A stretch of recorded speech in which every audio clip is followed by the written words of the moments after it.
Welcome back to another episode. Today we're going to do something a little different. Instead of a review of a product, I'm going to show you how to make a product based on the Fallout series, Fallout video game series, some body armor. Purpose is, we have started a group called Fallout Kansas City. You can see the links for what we're talking about right below here in the description in the area below the video.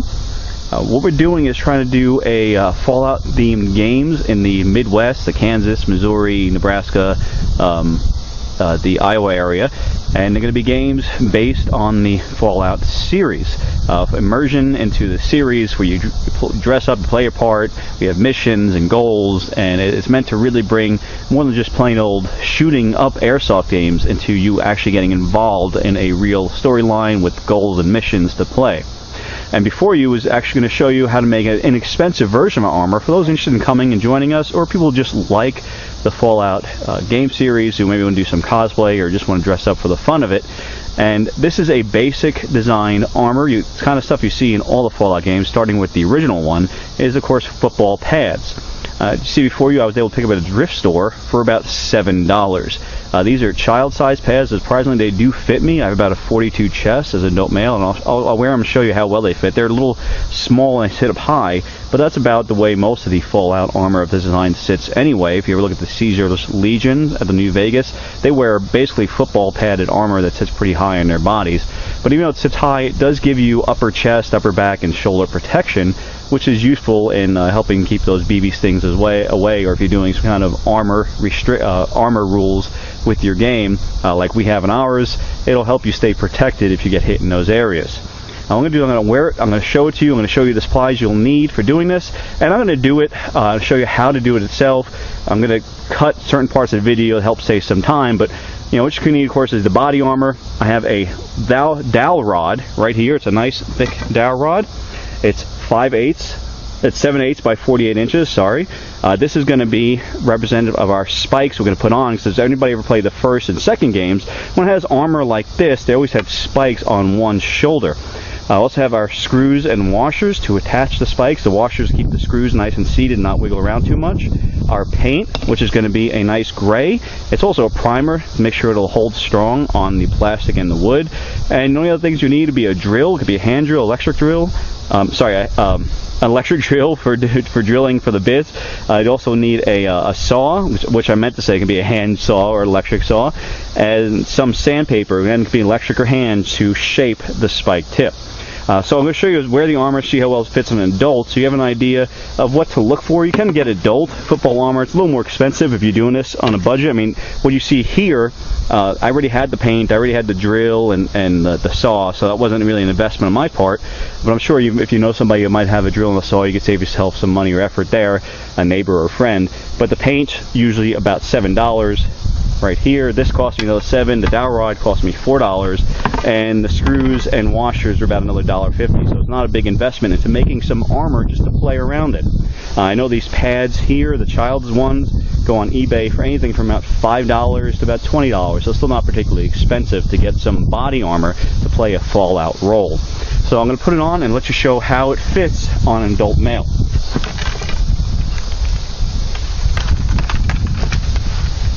Okay, as you can see, it sits a little high, but it does cover. Covers my chest, covers my shoulders, covers my back, so it does offer some form of protection against getting hit. Just doesn't cover my belly area over here. Not a big deal, but for child-sized pads for $7, you can't beat it, especially if you're doing this not as a cosplay thing, but just as a playing around for doing Fallout or even for cosplay. It'll work just fine. You just got to alter its look a little bit. And how we're going to do that is we're going to see it's velcroed on. First we're going to take the padding off so we can do some work, and we're going to shape the dowel rod into the spikes. So we're going to start on that right now. As I mentioned, I'm going to cut some of these parts out of the video to make it move a little faster. So I'm going to show you the measuring and the cutting, then, or not the cutting, I'm going to show you the measuring, then I'm going to show you the cut product, then I'm going to sand it down and show you what it looks like after it's been sanded versus the way it started, just to save a little time and effort in the video itself, make it a little quicker.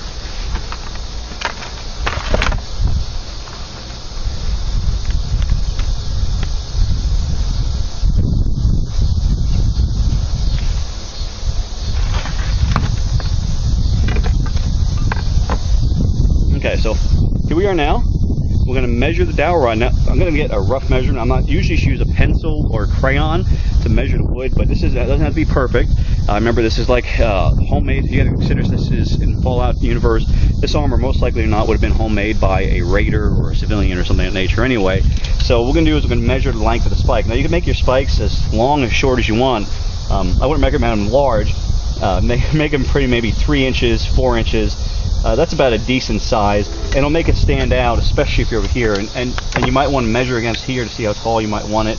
You know, I'm thinking about 2.5 inches, about as long as I want mine.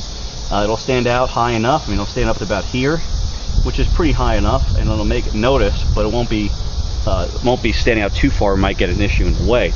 And you're wondering why I use a dowel rod. Well, it's pretty simple. It's rigid, it's hard. If you're going to use this for any kind of airsoft or LARPing, it'll take a little bit more abuse. If it's plastic or foam, it might break, it might bend. If it gets hit a little too hard, this will take far more abuse. And to attach it, that's what we have the screws and the washers for, so that it'll hold on to the armor a lot better than just being glued. So with that, I'm going to cut the dowel rod. I'm going to show you. I'm going to cut the dowel rod, then sand one down to show you what it looked like, and then I'll continue on and then show you how to take the body off here of the foam pad to attach it to the body. And from there, it's pretty simple. It's just painting it and then attaching the foam pad, the foam on the inside, the pad on the inside back on, and then you have your armor. Okay, so what I've done so far is I did cut that one piece of dowel off. It looked just like this, and I used the sander and made it into a little spike. Right? Sorry, I'm trying to get used to the cameras. So I sanded it down into a spike shape, and what it's going to do is going to sit on the shoulder on the other side, right about here. So it'll have that little spike look. I'm going to do about 3 of them to make like a little triangle on the shoulder pad. I cut it, actually, I don't remember, you said it 2.5 inches. I cut it 2 3/4 just to allow for a little, in case I made a little mistake on the top, I had to take a little off, so it makes some adjustment. And you can do it with a hand sander or an electric sander. Electric sander, of course, will cut a lot of time out. If you do it, it'll save you a lot of effort. What I also did was I drilled a little hole right in the center on the bottom. The purpose is, as I take the screw, I want it to line up and go in straight, so it doesn't go in an angle and stick out the side, and I got to start over and do a whole new spike. So at least this way it'll go straight in. As you notice, I have 2 lengths of screws. They're both the same thickness, and the reason was, when I purchased these, I wasn't sure how long I would need them to fit through the plastic, or how long I'd make the spike. So if you make a longer one, of course, you're going to get a longer screw to help support a little better. Shorter one like this, I'm going to use a little shorter screw, so those go in long enough to be able to support the weight and hold it nice and tight. So what I'm going to do is I'm going to keep going. I'm going to make 2 more spikes for this. I'm going to show you actually what I did with as far as the sander. I have this nice little circular sander. It fits on my drill. It went around pretty quickly. It only took about 3 minutes to do this, to cut it, sand it down, drill a hole. It was pretty quick. So it does help if you have an electric sander versus a hand one. Hand one would take me a lot longer. So I'm going to do that for 2 more, and then we're going to go from there. I'm going to take the pad off, drill the holes, and then attach the spikes. Now we have all 3 spikes made, as you can see, and all 3 are drilled in the bottom, so that we can actually get the screws in when we put them into the body. Pretty simple. Again, you know, I use dowel rods because they're easy to find, it's easy to work with. Make a mistake, look, I got all this other rod I can work with. I can keep making some more. So it's pretty simple, and you can find them at Walmart, you can find them at hardware stores.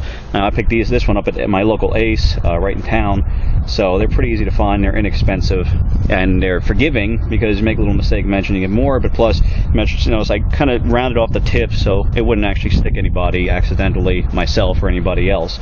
What we're going to do now is take the padding out of the plastic frame and then attach the rods, and then from there I'm going to paint it with the spikes on and give it the actual look of a metal piece of armor with the pad underneath to use for a Fallout look. Now to take this off, most of these are pretty simple. They have these little Velcro pads, straps, in front of the pads. You just got to pull them out and across. Probably going to be more difficult getting it back on than it is getting it off. It's pretty simple, and they're Velcroed in the top as well.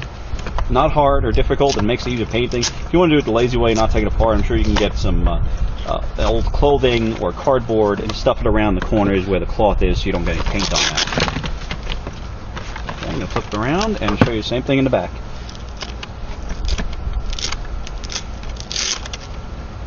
Now this one, since it was used, didn't come with the strap that goes around the waist, and didn't come with any kind of front lacing I'm going to ultimately add my own lacing to it so it holds on better, but I don't need the chest strap. It's just something extra I'd have to wear, and I don't really need it. I'm not really getting physical with anybody. This is just there to stay on and hold and protect me from getting shot. See? That's simple. Came right out, the two sides. Drop mine. Now we're going to do the same with the shoulder pads. If I can find out where the end of this thing is. This one a little more simple. Nope, they're about the same. Okay.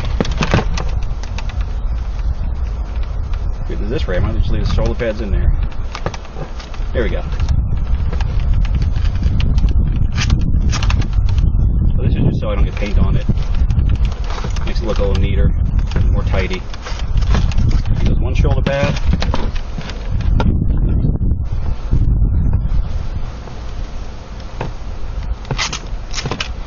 There goes the other. Pretty simple. Okay, what I'm going to do is take my drill and decide where I want the spikes. And most of the original games, remember, the spikes are on the left side over here. So I'm going to do it like a triangle and stick them on somewhat similar to that. So, it doesn't have to be perfect. I don't, if you want to make it perfect, measure it out, that's up to you. I'm trying to make this more of a homemade look. It doesn't need to be 100%. So I'm going to just pick spots and kind of eye it to make sure they're about as straight as it can be. Make sure it's not touching anything underneath. My drill. Make sure that's where I want them. It's about, let's see, if I'm going to be wearing it like that, and want one a little forward and a little in towards the back. So about there, about where that little piece of sticker was, where the thrift store had their price tag. I can remove that so it doesn't cause any problems with the paint, because you leave that on, and as it starts getting older, it'll peel, and it'll peel the paint you put on there right off, and then you have to reapply it. It won't look so good. Okay. Right about there.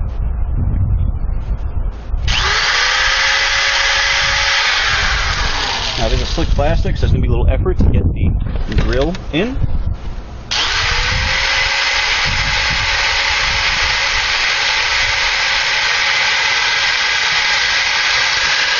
And there it goes. Now I want to do it probably about not to flip you all off, but about a middle finger, so right where that little piece of white is.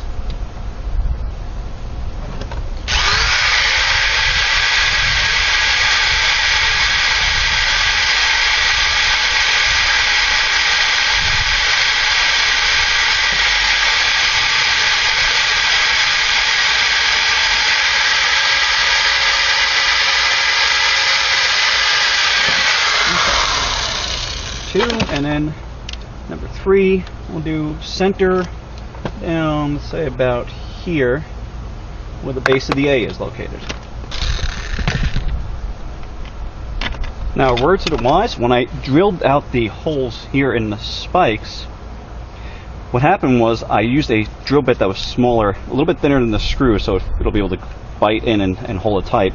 When I drilled out the holes here in the shoulder, I actually drilled them so they're larger, so the screw fits right through. We're not needing to drill try to attach this into the shoulder itself. That's why we have the washers. We need to just make sure it attaches into the spike. That, I'm going to add my drill bit here.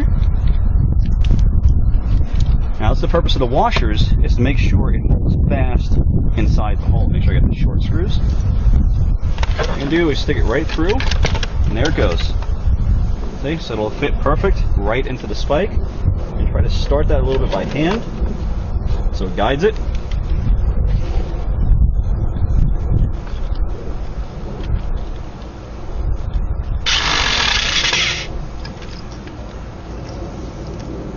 And try to hold the tip, just in case your screw does go in crooked. You don't want it going through your hand, I'm sure.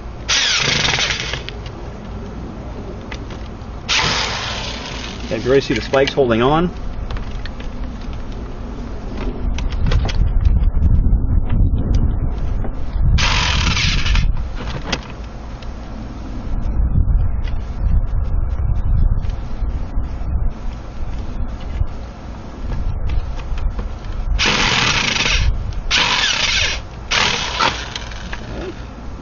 and it's almost all the way in. It's just a little difficult because it hits this piece in here. It won't let me get the drill in all the way right now. I don't want to strip the screw.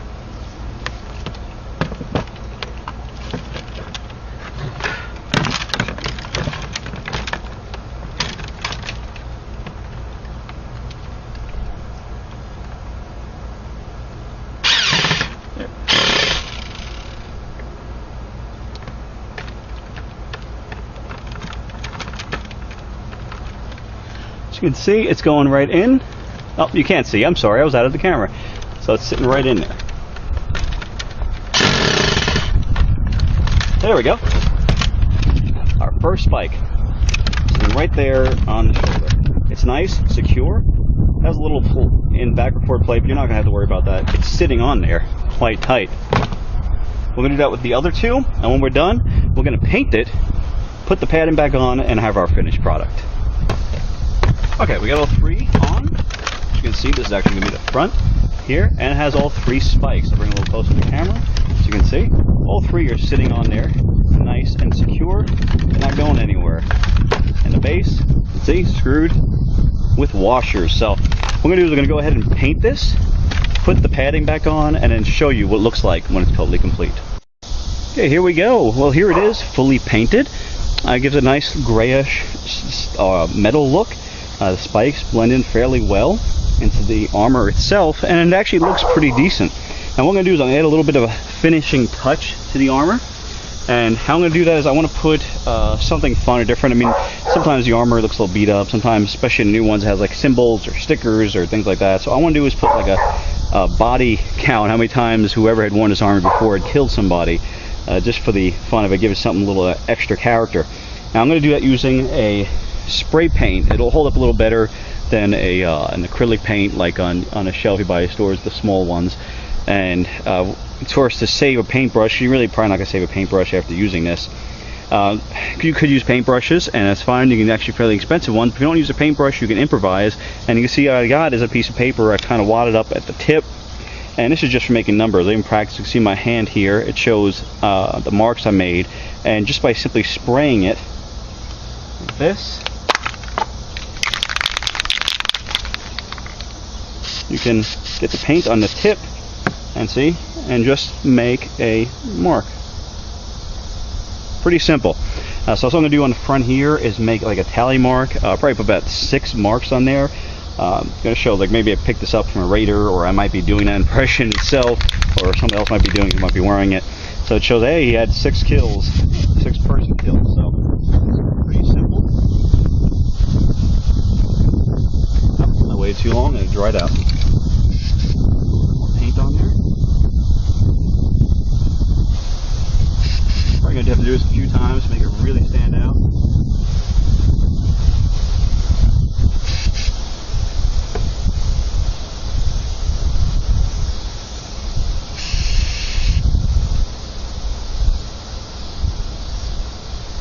Okay, there's the first mark.